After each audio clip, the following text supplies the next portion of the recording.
We're standing here underneath this bridge, and all the overgrowth that you see around the creek here, once upon a time that would have been absolutely cleared and clean, because there's no way people would live around near the water with all that overgrowth. You know, it would have been burnt down to the water to enable free passage up and down the creek. The traffic that's going past here is just a sad reminder that these are often very forgotten, these waters.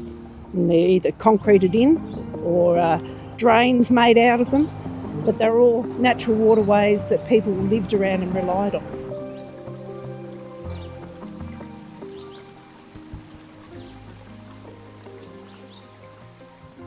The term they use now is fire stick farming, but it was a way of just lighting at the right time. There was always conditions of weather, the right time to do it. It was always a big consideration. They would then purposely just set light to the scrub and enable it to just do this slow burn back. And it was controlled burning, but it was a way of just keeping the living spaces habitable, so they were able to move around in them freely without. They weren't wearing lots of clothes, so consequently it was important to have easy, safe passage. So these places, I just think here, this would have been a nice grassy bank because it was always low grassed. Some of those early explorers like Blaxland noted in his diary when they were going over the mountains that the grassy spaces where they could feed their horses. Those grassy places were there because of the burning. It's important to try and visualise that because that's setting the scene for how idyllic it was. And especially with all these casuarinas, what I'd heard from other people have told me that the needles deterred snakes. So it enabled a safe place to sit. And lots of families would sit under the casuarinas. In fact, they were considered women's trees, like a lot of birthing places around casuarinas.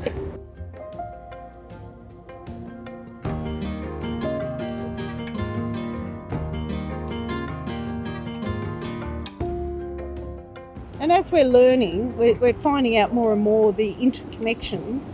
And this is where the old knowledge, the old people had that knowledge of the interconnection of everything. Everything had a relationship. If you were to do something to a tree down there, it was seen as being affecting other trees and other things around it. That was lost with colonisation. It was the exact opposite. There couldn't be more polar opposites in thinking. Tea tree, beautiful by the water there, as well as next to the she oaks or the casuarinas. And we've got gums as well, so unfortunately we've also got a lot of privet. All the invasive species that you see that have taken over here, it's pretty sad. Well, they never had invasive species. That came with colonisation, with the invaders. The invasive species came. The foxes and the rabbits, because they didn't find our animals challenging enough to hunt, so they brought their own out for sport. And now we've got big problems with that, and the rats that came off the hulks and the cockroaches.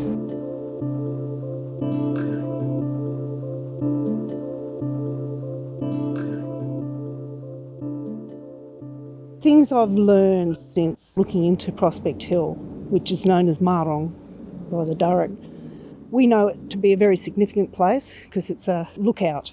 It was a spot that was used to be able to convey smoke signals from a distance, communicate from a distance and look and see the lay of the land and where you were going.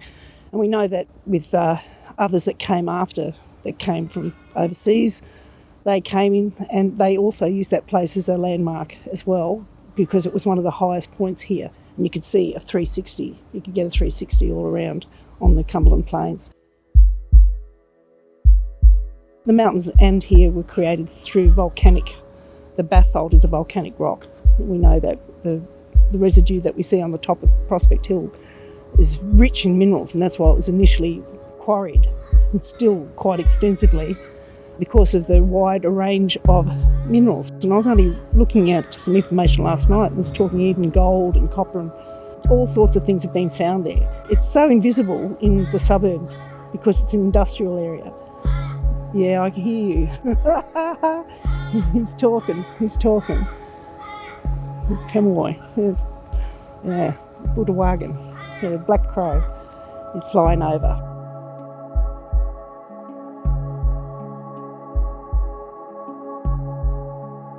Here we've got the industrial area located right in the centre of that caldera, for lack of the more technical term, but that caldera is the top of a volcano cap that has shrunk and dropped, and it's almost like a crater now, and just that mound there where the magma's sort of extended beyond the exit point. So interesting now because it becomes invisible when you've got buildings around. You don't see the landscape and how it was, but this serves as a little reminder, Yandalora. This is a pile of basalt rocks of varying sizes. I don't know if they're local rocks, I don't know. It's an old sculptural piece now, an old installation, but when I first saw it, it was like, oh yes, this is a reminder of how the landscape was. When you're surrounded by industrial areas, it's very easy to forget the natural landscape that lies beneath. It serves as a poignant reminder.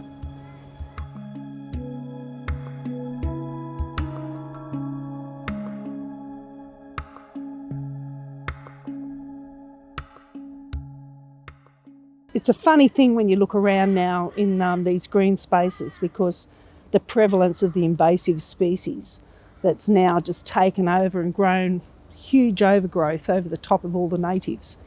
And I thought that was a perfect metaphor for how it is now too. You know, the Dharug, we're almost invisible in our own land, in our own country, and we're totally swamped and overgrown with industrialisation and colonisation and urbanisation that's just sort of taken over and just run rampant throughout this area, that we become totally invisible.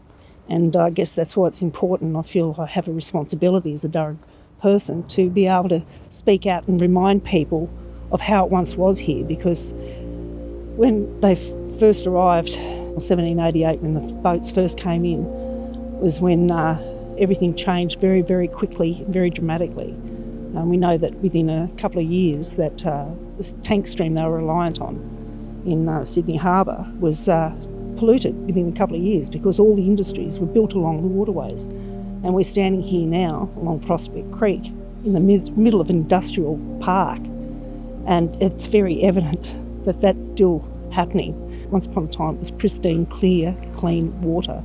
In fact, water was a priority, water was a necessity. Water places were sacred and cared for because everyone knew the importance of water for everybody, for all living things. Aboriginal way was never to put yourself above any other thing. You were part of the grand scale. It was almost like an innate responsibility to care for country. You just had to, because it was caring for mother.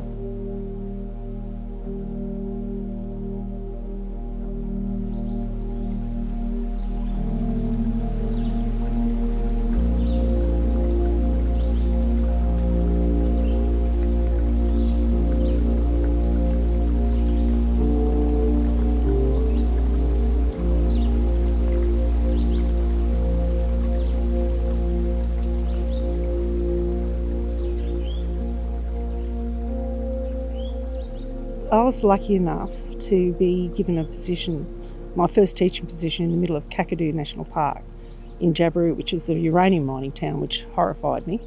But I learned so much because of the people that were there, the Gagaju people, and all the Aboriginal people that were living there, totally opened their hearts to me, and I became a very active learner, wanted to know how everything worked, and they taught me so much that I started to see the interconnections between everything, between the trees, between the people, between the rock that is near that tree, that animal that climbs on that rock that goes up that tree. Everything had a relationship. It was such an awakening for me when I came back to Western Sydney, which I was sort of eager to escape when I was a teenager. I couldn't wait to get out of the place. I came back with a renewed sense of awareness, so I could see everything very, very differently. The landscape then became a more natural landscape. I could then see where the creeks were, where the rivers were, beneath the culverts and the concrete drains and the bridges going over the freeway, crossing over creeks and rivers. The awareness that those creeks and rivers are living places. Once upon a time, they were the lounge rooms, the living spaces, the places where people lived. When you see the landscape like that, you can't unsee it. It becomes really obvious when you see what's happening to that landscape. And so for me, it came with a sense of responsibility to switch other people onto that idea of looking at the landscape differently. Imagine no roads, imagine no concrete, imagine no over electrical towers and poles. It'd be a very different landscape. I think when people switch on to that awareness, they start to then hopefully realise that natural environment is very much them. It's part of them, and they actually need to be caring for that in a really very intuitive and everyday sense. They have to really switch on to that looking after country.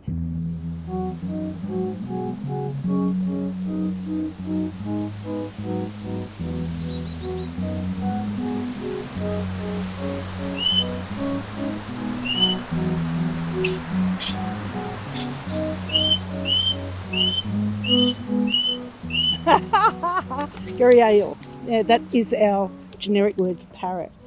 But I've used it in the signage for the swift parrot because it's an endangered species. I wanted to highlight the importance of protecting those species. They've been sighted here. They went past too quickly, so I couldn't actually see if they were the swift parrot, but they come in winter. They migrate from Tasmania, come across and fly and come and feed and breed here in Sydney area, up and down the coast, and stay for winter, forage on gum trees, the blossoms, and then they head back for the summer to Tasmania. So interesting bird, and really important that we sort of maintain those particular species of gums, and I think also the casuarinas too. So yeah, it's probably why they're coming back here too. This would have been a traditional place once upon a time. It's just in them to return to country.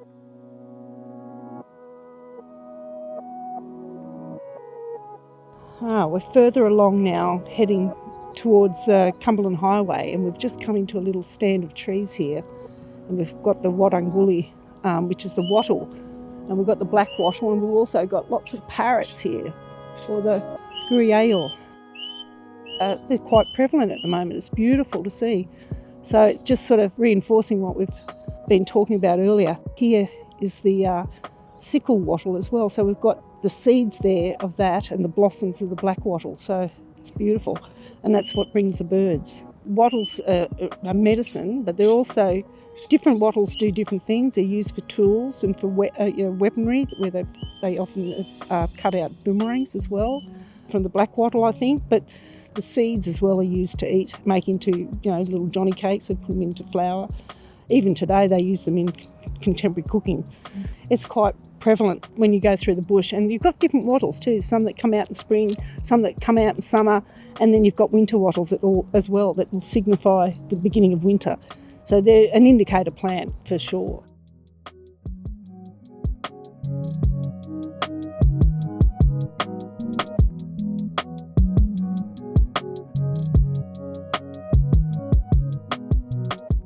Traditionally, people relied and had intimate knowledge of the seasonal changes. That was there every day. They knew when the winds were coming before they'd even get here. They'd see the signs in the birds and the animals' behaviours. They'd know that seasonal changes were coming by certain plants that would come, because that would signal certain animals that would come to feast on those plants. So their life was very much entwined with the seasons and the weather changes, the patterns and the animals' behaviours as well. It was very important to their everyday survival. Intimate knowledge.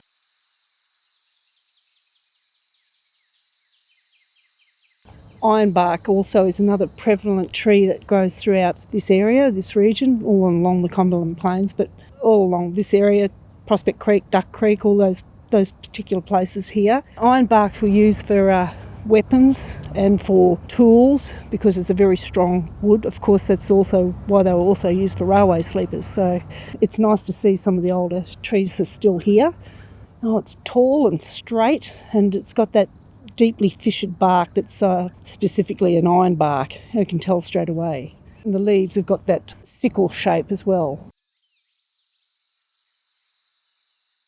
Right, we're just standing in a little area here. It's actually a little copse of paperbark trees, melaleuca, and they're just absolutely beautiful, and they're just starting to flower at the moment. The blossoms are out. Of course, that brings with it lots of birds who feast on it, and possums and little small mammals.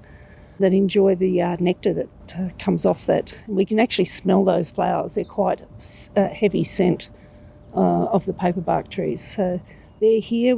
I can see through here, we can see more of the casuarinas, which are sort of almost like tell you you're in Prospect Creek because they're everywhere along the creek line. And then also some grey gums. It's a stand of grey gums I can see over there as well. They're only young ones though, but they're getting there. It's beautiful. This is a paperbark, but it's very, very textured, almost like it's got lots of little roots and I've never seen one quite like this. It looks like someone's taken the outer layer off, but I think this is just how he's growing. He's different to his fellow paperbark. Yeah, wow, beautiful. But he's also, who knows whether that's affecting it or not, having a mistletoe growing there, because it is a parasite plant, so it's parasitic. It's feeding off this tree.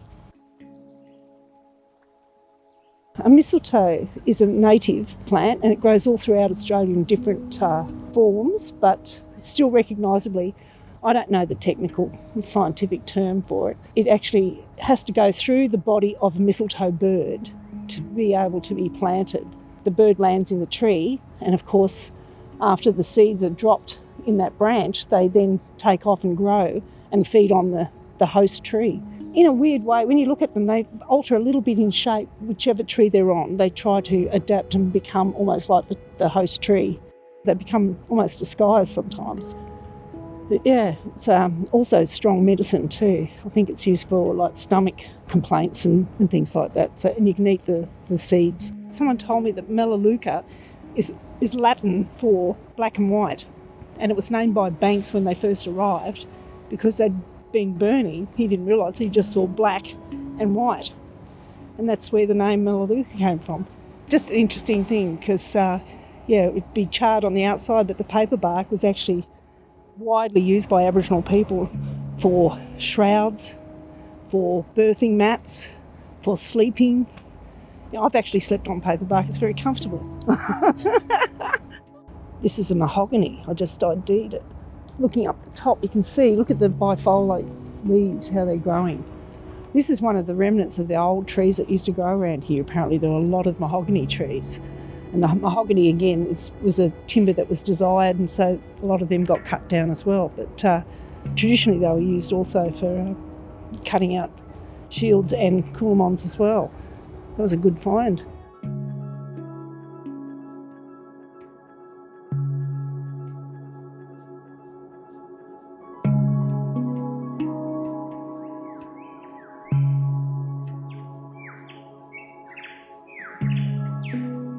It's actually an old story being passed down. This is what I've heard of when the settlers came out here around Prospect Hill and starting to build. They were so isolated and, of course, you can imagine very nervous. And apparently it was a common thing for our mob to encourage lyrebirds to get close to the settlers' huts because they'd be imitating our people and their sounds and, of course, freak out the settlers and kept them on edge the whole time.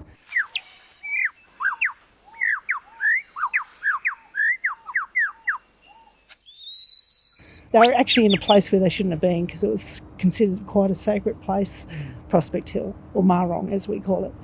That's just another little story that I find fascinating. Once upon a time there were a lot of lyrebirds around here, a lot of platypus, a lot of koalas, things that we don't see here now that once were plentiful. These are all stories that you get told after the fact, and because they've mined the top off that caldera because it was so rich in deposits. But there was stories of colonial records of etchings on the top in that basalt cap. It was considered that a lot of the peaks were mostly men's country, where the men would go, and so that place was considered quite a sacred place. Also there was other evidential stories that came out with one farmer reporting a gathering of 300 people around Prospect Hill. Now, that's a lot of people to be together, and he was really nervous about it. Apparently they were there for other reasons, so it was probably ceremonial. These are just things we're gleaning from colonial records that we now have to try and look with Aboriginal eyes at those stories and pull them apart and try and work out what was happening. But it stands to reason because it was such a high place and it was a place where you could see all around what was happening on country. That's a significant site.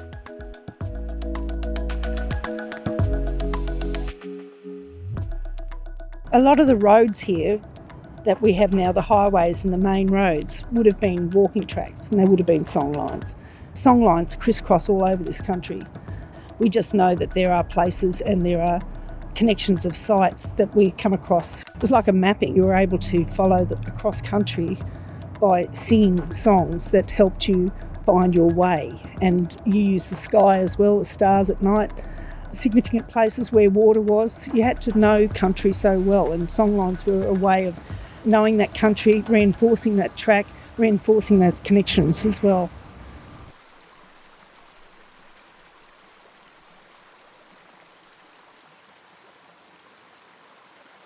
We're just further along the track now, and we're walking through a stand of, I think they're hoop pines, which are like a Norfolk pine, but they've been planted, introduced to here. But it just sort of made me think about our native pines. Like we've got a bunya pine. Now that's a Queensland plant, but we've got very, very old trees all through New South Wales, and that is usually, if it's not from birds, it'll be from our old people would carry them and would plant food. They'd literally plant those trees as they walked to ensure food for future generations. The same goes for the Moreton Bay figs as well. That's the same thing. The fig trees will be found inland, and yet they're not native to that area, but that's where our people would carry them and plant them and ensure food for when people travel through that space next time. So every time I see an old bunya pine, I often think, oh, that's been planted.